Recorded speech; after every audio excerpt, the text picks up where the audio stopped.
Bien, Vero, muchas gracias por toda esta información. Bueno, momento de abrir la primera entrevista de hoy que apunta, a conocer cuál es la actualidad de la medicina forense, cómo se está trabajando actualmente para llegar a la verdad y cuáles fueron los casos criminales más difíciles de resolver. Vamos a dialogar con el doctor Guido Berro, con una larga trayectoria, muy conocido, ¿no?, por muchos de nosotros los periodistas, a propósito de los casos importantes en los que ha trabajado. Berro es uno de los médicos legistas más destacados del país y actualmente presidente de la Asociación Uruguaya de Peritos. Bienvenido, doctor. ¿Cómo anda? Muchas gracias. Bueno, ¿qué nos puede contar en la actualidad cómo es el desempeño de la profesión médico-legista con los cambios que ha habido en el quehacer criminal, pero también con los cambios legales que ha habido, por ejemplo, con el nuevo Código del Proceso Penal, También, ¿no? Sí, incluso la tecnología también con sus aportes a la ciencia forense. Asociación Uruguaya de Peritos cumplió 25 años ya y hace jornadas periódicamente. Ahora estamos en la 6ª jornada, que es mañana, en el Radisson. Es una jornada donde los peritos nos actualizamos, intercambiamos distintas opiniones. Y va a haber, así, a grandes rasgos, 5 áreas. Empezamos con, bueno, estaba auspiciado por la Suprema Corte de Justicia. Empezamos con un tema de pericias en desastres, un tema bastante actual y en cierta forma hay que ponerse al día, incendios, explosiones, etc. Después también siniestralidad, lo que refiere a accidentes de tránsito, violencia sexual, abusos, violencia de género y después finalmente también accidentes de tránsito, ya lo mencionamos, y después todas las pericias contables, porque AUPE, Asociación Uruguaya de Peritos, también tiene una multiplicidad de áreas y de peritos. Entonces, en la tarde de mañana, sobre todo va a ser materia concursal, contadores, con otro tipo de pericias. ¿Cómo es el nivel general en Uruguay de los peritajes, de los peritos profesionales? Usted mencionaba áreas muy diversas de muy trabajo, diversas, ¿no? El nivel es muy bueno. Tenemos por un lado la formación en la facultad, refiriéndonos a los peritos médicos, a lo que usted decía de médico-legistas, que es un posgrado. Y luego, bueno, toda la tarea en el Instituto Técnico Forense, pero también a nivel profesional privado hay un desarrollo justamente a partir del nuevo código. Nos consultan abogados muchas veces en forma particular y hacemos informes o peritajes o dictámenes que colaboran en la búsqueda de la verdad, como también anticipaba. ¿Cómo estamos a nivel de profesionales, de cantidades? Bueno, siempre faltan. Sí, son pocos los posgrados, son pocos los especialistas. Incluso todavía queda algún médico forense que no ha culminado o no tiene la especialidad completa, porque médico forense es un cargo del Poder Judicial. El posgrado es médico legista o especialista en medicina legal. Eso en cuanto a lo médico. En cuanto a la criminalística, está la policía científica, que también va a tener participación en estas jornadas, lo mismo bomberos, arquitectos, por el tema de derrumbes, etc. ¿Abogados también? Y abogados, sí, son los que más concurren. Un poco para nutrirse qué pericias pueden pedir también. Claro, el abogado... es que la prueba pericial es de las pruebas más valoradas. Si nosotros vemos un abanico de pruebas, está la testimonial, que bueno, ustedes saben que los testigos a veces ven lo que piensan que vieron o declaran lo que vieron, pero no tiene por qué ajustarse tanto a la verdad. A veces hay discrepancias o hay otro tipo de intereses. Después vienen pruebas por documentos y después la prueba pericial, que es la más científica, o sea que también los abogados van un poco para ver qué tipo de pruebas pueden pedir. Ahora, a ver, recién Lore mencionaba con las modificaciones que había a nivel del nuevo código y demás, y del propio proceso, también se solicita el trabajo en el sector privado de este tipo de carreras. Es más libre en ese sentido. ¿Cómo funciona? Es decir, los fiscales en general se nutren de pericias oficiales del Instituto Técnico Forense. Pero hay muchos abogados penalistas que ejercen la defensoría, sobre todo, de forma privada, que a veces también nos piden informes periciales. Y bueno, se ha dado el caso de haber pericias oficiales y pericias particulares. ¿Y en qué medida inciden, por ejemplo? ¿O pueden ser fundamentales para ayudar a Bueno, resolver un caso? depende del caso. En general, se viene una vieja tendencia de darle más jerarquía a la pericia oficial, pero eso se ha ido un poco corrigiendo en el sentido de que también se ha admitido ahora el informe privado y se ha valorado muchas veces muy bien. O sea, es una cuestión de admisión y valoración. Y eso depende del fiscal y del juez. Y usted que conoce bien, bueno, el trabajo que se hace desde lo público, ¿no? ¿Hay suficiente personal calificado, tecnología acorde para tener pericias con resultados contundentes? Sí, en general sí. En general las pericias son... A veces por esfuerzo del propio técnico, porque no siempre tiene todos los medios. Sí, o muchas veces nos ha tocado cubrir casos que quizá no revisten una alarma y van quedando en el tiempo. Exacto, y eso, la debilidad que tenemos... Por la capacidad de procesar que tienen, por ejemplo, en el ITF, ¿no? Exacto, las debilidades que tiene el sistema es la escasez de recursos, tanto materiales como humanos. Pero a veces con el esfuerzo del técnico se van supliendo esas carencias. Sí, siempre quisiéramos tener más. Yo ahora me jubilé del Poder Judicial, ya hace bastante, y de la Facultad de Medicina de la UDELAR. Estoy más ejerciendo en la parte de universidades privadas y algunas veces pericias que me vienen a buscar, como decíamos, de abogados, etc. Y no, incluso también hay más libertad y propiamente un fiscal podría consultarme, etc. Y ha ocurrido.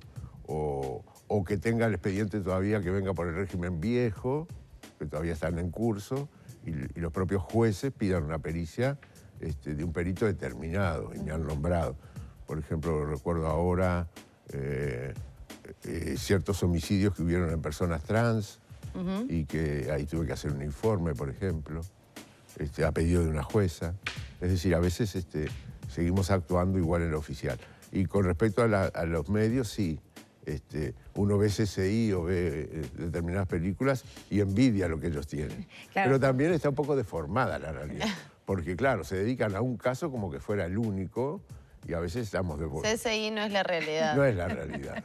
No. Seguramente ni acá ni Pero tiene algo... Yo no soy tan crítico, negativo de eso, porque tiene algo interesante, que la gente se nutre de algunas ideas y nos exige más. Entonces, cuando nos exige, claro, yo vi que Horacio decía tal cosa. Claro, ¿no? claro, pero le tenemos que explicar que con un pelo no podemos saber todo. Claro. Doctor, igual también creo que puede, por ejemplo, lo que estamos hablando de CSI, hacer valorar la profesión en el sentido de pensar, bueno, cómo una persona llega a tener ese amor o impulso de la búsqueda de la verdad a través de tratar con el dolor ajeno, ¿no? Quizá con una persona que sufrió violencia, que perdió su vida. Sí. Estoy pensando ahora, por ejemplo... Ese encare es muy interesante. Claro, ¿cómo, o sea, ¿qué lo guía a usted para, vivir, desarrollar su profesión en ese medio tan doloroso, ¿no? Es duro, pero a su vez es reconfortante muchas veces llegar a ayudar a la gente con la verdad, que es lo que precisan muchas veces para poder procesar duelos o poder procesar lo que pasó. Así que lo peor es la incertidumbre, la angustia de no saber cómo fueron los hechos o que queden en una nebulosa y que nunca se aclaren. Hay una afectación de la sensibilidad personal cuando uno se enfrenta quizá a una persona joven que enfrentó, no sé, una violencia terrible. Sí, claro. ¿Cómo vuelve el profesional a la casa después de eso? Y bueno, a veces uno como que hace una introspección y analiza lo que le ha pasado y en cierta medida muchas veces nos ayuda también a enfrentar la vida. Es decir, jerarquizar los problemas. Estos son los importantes y no otros. Claro. Banalidades que a veces estamos angustiados por alguna cosa que después de todo la vemos como insignificante cuando nos enfrentamos a personas que tienen reales problemas. ¿Hubo casos que los marcaron así? Porque usted estuvo en casos importantes. Ahora el más reciente, es de forma privada, pero por ejemplo, Pablo Goncalves. Ah, sí. El de Pablo Goncalves fue muy impactante, fue muy impactante. Sí, sí. Bueno, el de Lola también. En cuanto a accidentes, por ejemplo, como vamos a tratar el tema también de desastres, me impactó mucho aquel incendio del Palacio de la Luz, con 5 mujeres que eran de una empresa de limpieza, que estaban muertas juntitas en una pieza. Sí, son cosas que a uno le quedan, ¿no?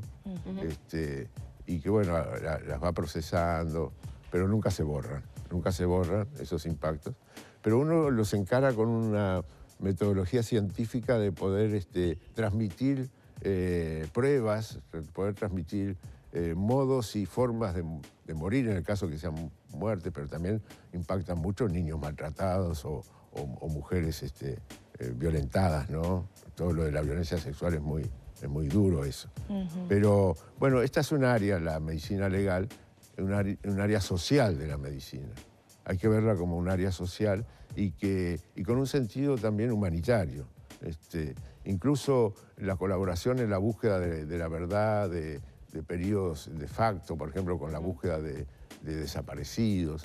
Eso ha abierto un enfoque de la medicina legal humanitaria, de derechos humanos y de digamos, una beta, un área que uno, algunos la han agarrado con mucha pasión porque tiene que ver con, con la ayuda también, ¿no? Por ejemplo, con modificaciones que han ido sucediendo en estos últimos tiempos a partir del nuevo código, pero también protocolos que estableció, por ejemplo, la unidad de víctimas en caso de mujeres asesinadas, también. Por ejemplo.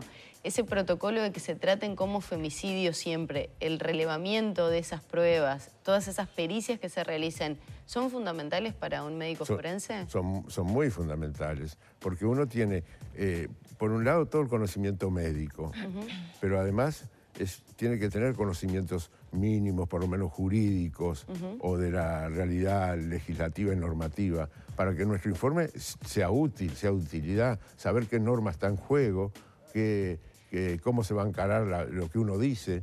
Tenemos que cuidar a veces los informes palabra por palabra, porque pueden ser incluso malinterpretados. Así que hay que estar muy empapado en la realidad social, ¿no? Y bueno, obviamente, ser siempre neutro y objetivo. Tampoco podemos sesgarnos en el sentido de ser defensores de víctimas o defensores de victimarios o de una posición ideológica o de otra. Nos tenemos que mantener neutrales. Eso agarrados de la ciencia. ¿Cuesta a veces? Cuesta, agarrados de la ciencia. A mí me tocó integrar el GACH, por ejemplo, ahora con lo de la COVID-19. Y yo pensaba desde la medicina legal qué podría aportar. Bueno, fue en ese sentido, por ejemplo, de dilucidar bien cuáles fueron las causas de muerte, si fueron por o con COVID, dar algunas ideas al respecto de cómo hacer los certificados de defunción, pero también la parte humanitaria de los derechos de las personas a su intimidad, a que no se revelaran tantos datos de los pacientes, que al principio se dijeron muchos datos. Sí. Cuando murió el 28 de marzo del 2021 Rodolfo, ¿cómo era? Rodolfo Rodríguez. Risotto, González Risotto. Rodolfo González Risotto. ¿Se acuerdan que se habló todo de él? Y después de varios más, cosas que yo no sé si él hubiese querido que se supieran. Claro, de repente, si el dueño de la intimidad es uno. Y si, como el doctor Tabaré Vázquez salió y dijo que tenía un cáncer de pulmón... Y el límite es difuso en una enfermedad nueva que nadie conocía, bueno, conocer es decir, si uno lo dice, estaba la persona. Si uno lo dice, sí. Claro. Si uno lo dice, sí. Pero los médicos tenemos que guardar también secreto profesional, manejarnos de esa forma. Y fue muy interesante todo ese apoyo de una visión desde los derechos, y que con las víctimas es muy frecuente. Claro. Recuerdo algunos casos espeluznantes de un forense que habló de más, por ejemplo, una vez en Maldonado, de un chico que aparece muerto junto con su entrenador. Sí. ¿Recuerdan eso? Sí, claramente. Que el padre era jugador de fútbol. Sí. Y bueno, a mi modo de verlo, a mí me chocó. Después me encontré con un abogado, me dice, ¿qué te pareció lo que estuvo diciendo tu colega? Y le digo, mirá, a mí me parece es un atentado al pudor. Dice, no, pero el atentado al pudor es algo que está en el código referido a lo sexual. Bueno, pero el código habla del pudor en el sentido sexual, pero yo sentí un atentado al pudor que dijera todo eso. Claro. Es decir... es una delgada línea, sí, a nosotros nos pasa ese desafío seguido, ¿no? De cuánto informar y qué no, qué decir, qué aporta, qué no aporta. Ahí está. Pero lo nuestro viene desde el juramento hipocrático. 470 años antes de Cristo, dicen que Hipócrates, algunos dicen que lo escribió Galeno después, dice que no revelar lo que debe ser secreto y de lo que hay que hablar ser discreto. Discreto es prudente, es no ir más allá, no provocar daño con la información, ¿no? Provocar más daño que el daño que ya está. Claro, en eso también nos tenemos que estar cuidando. Pensar como en el aporte, ¿no? Y a propósito de estos casos y de hablar de más y etcétera, le quisiera preguntar, ¿a usted le cierra la resolución que viene teniendo el caso de Lola Chomnales? Lo digo porque he tenido conversaciones privadas con abogados que mencionaban, bueno, de la participación de una tercera persona, esa tercera persona no ha aparecido. Yo creo que tenemos que esperar un poco más. Aquel filósofo inglés del 1600 y pico, Bacon, decía que la verdad es hija del tiempo, no es hija de la autoridad. La verdad no es hija de la autoridad, no es porque la autoridad diga pasó esto, la verdad es hija del tiempo. Y yo creo que todavía hay que esperar, y además no me gustaría ahondar en expedientes o en casos que todavía tienen algo, todavía están en proceso. En general eso también es una pauta ética del perito que debe hablar, recién estamos hablando de lo que hablaban de más, debe hablar cuando el caso está cerrado o está archivado o hay una sentencia ya ejecutoriada. Pero falta algo más. En este caso creo que todavía sigue en investigación. Por eso falta algo más por descubrir. Me parece que puede faltar. Puede haber alguna sorpresa más todavía. Sí. A mí me parece que sí. De Pablo Goncalves, por ejemplo. Bueno, de ese sí. Para los más jovencitos capaz que no lo tienen tan presente, pero ¿qué fue fundamental en ese caso? Hubo tanta cosa interesante. Que nos pueda contar, porque me imagino que ahora hay más de uno que está... Yo creo que fue de las cosas más interesantes. A mí me tocó ver en segunda autopsia, que bueno, el nombre de segundas autopsias no es muy correcto porque tratamos de que la primera sea completa y que no haya segunda. Pero me tocó ver una de las chicas y después también tuve la autopsia o en relación con las otras. Y realmente no las había unido hasta que me llamó un psiquiatra, Eugenio Gallardo, que era perito del Instituto Técnico Forense. Me dijo, Guido, tú no pensaste, porque no pensábamos en esa época en un asesino serial. Era poco frecuente por esto. ¿Tú no pensaste que podría ser el mismo? Tuviste 3 casos de 3 chicas jóvenes, después de una fiesta, en un día lluvioso, fin de semana o feriado, en la misma zona, por Carrasco. ¿No pensaste que podría ser un único autor? Y ahí empezamos a elucubrar si no tenían relación los casos. La policía también empezaron a hacer allanamientos por la zona. Y bueno, luego se allanó la casa de él, se descubrió que... ¿Qué lo vinculó directamente con Pablo Goncalves dentro de su trabajo? ¿Hay algo que lo haya vinculado? Bueno, el juez, el doctor William Corujo, excelente magistrado, yo era forense de él, y William Corujo tenía el caso, y me dijo, mira, es muy probable, el defensor era Schurman Pacheco, me acuerdo, es muy probable que el presunto autor o el indagado niegue que sea el autor. Aunque la policía lo admitió, pero su abogado defensor dice que la policía lo admitió por ciertos apremios. Ahora, aquí que había el caso de una chica enfermera que él había levantado por Avenida Italia y había intentado también propasarse o algo así, y en ese caso no lo habían apremiado y declaró todo. Y coincidía el modus operandi. El modus operandi coincidía de los 4 casos. Lo único que esta chica estaba viva. ¿Y ella fue clave también? ¿Ella fue clave para identificarlo? Fue clave también, sí, fue clave. ¿Cuál fue? Y la fiscal decía, ¿cómo yo? Porque en ese caso no lo había procesado, porque había quedado un poco palabra contra palabra, porque era la década del 90, si ella había consentido o no había consentido, y quedó. Ahora es impensado eso. Y la fiscal decía, cantar, sin duda. qué oportunidad que perdimos de haber incluso evitado las otras muertes, ¿no? Claro. Porque eso fue en el interín entre qué muertes. Eso fue antes. Eso fue antes. Antes de empezar a antes de las 3. Y después había 2 que tenía pruebas bastante fehacientes. Ahora, y la de Miller era un poco más dudosa la prueba. Sí. Esa es la que él dice que no tiene... Sí, esa fue más dudosa. no hubo mayor ¿Había prueba. un denominador común en las víctimas? Sí, un modo superante tal cual. Sí. O sea, había rastros físicos estrangulación atípica, intento de abuso sexual que no se había consumado. Sí, eran las tres iguales. ¿Y conocimiento de la zona y de ellas, de sus movimientos.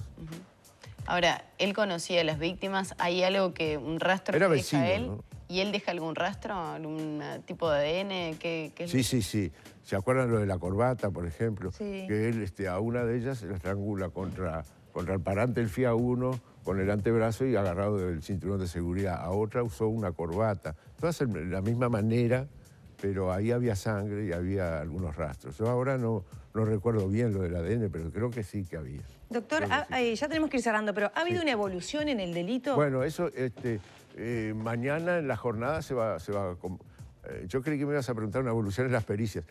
Porque en el delito y en las pericias, claro. Porque hablábamos de nuevos desafíos. Si estamos hablando del caso de Lola, por ejemplo, la tecnología tuvo un rol fundamental. En el hallazgo más central de este caso. Y también una etapa pericial que a veces no se tiene muy en cuenta, que es la reconstrucción del hecho. Me acuerdo muy bien con el doctor William Corujo, cuando hicimos la reconstrucción fue de suma utilidad. Y como me dijo, él se va a negar, la reconstrucción quiero que la hagas tú. Y yo hice prácticamente de Pablo. Sí, ahí el descubrimiento del movimiento con la rodilla, etcétera, ¿no? Sí, ¿cómo se acuerda?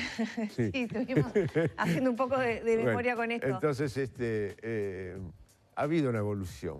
En el sentido de mayor violencia, quizás por interacción también con drogas que desatan reacciones agresivas importantes, la mezcla de alcohol y cocaína, por ejemplo. Se ha comprobado un compuesto,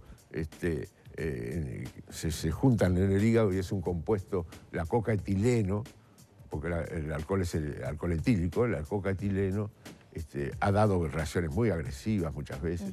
Y por otra parte, las armas. Antes las armas de fuego teníamos el clásico revólver policial, el 38 especial. Hoy hay armas que... Entonces las pericias también tienen que estarse actualizando. Claro. Mañana también tenemos una especie de puesta al día de las pericias.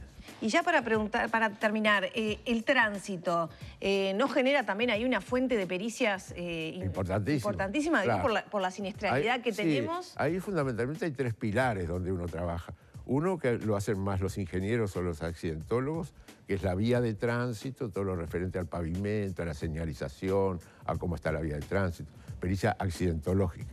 Otro que lo hace más policía científica, que son los vehículos intervinientes, su estado, las gomas, los frenos, etcétera, todo lo de los vehículos. Y el otro, el factor humano, que ahí sí ingresa el médico con conductores y acompañantes, en qué posición estaban, qué posibles patologías tenían, qué lesiones y qué causas de muerte, y relacionado con si es un peatón, por ejemplo, dónde pegó en el vehículo, si en el parabrisas o pasó por encima. Eso da pero hay que integrarlo después, porque eso da, por ejemplo, idea de la velocidad del vehículo y se complementa con la pericia accidentológica. Claro. Es muy interesante eso. Doctor, nos quedamos con muchas más preguntas y muchas más ganas de seguir conversando. Así que capaz que puede volver después del Congreso y nos cuenta cómo. Bueno, les agradezco y vuelvo a repetir que mañana tenemos una jornada importante. Bien, repasemos entonces. Y que es de acceso libre, ¿no? Bueno, hay una matrícula. Pero, ¿dónde va a ser? Digo, para todo público. En el Radisson. Van a ir abogados y médicos. En el Radisson, no me acuerdo ahora el piso, pero bueno, es muy fácil verlo. O poner en la página AUPE y ahí va a salir la sexta jornada de actualización pericial. Doctor, muchas gracias por estos minutos. Gracias a ustedes, muchas gracias. Cerramos por aquí la entrevista con el doctor Guido Berro. Son las 9 de la mañana, 22 minutos. Hay más información para actualizar.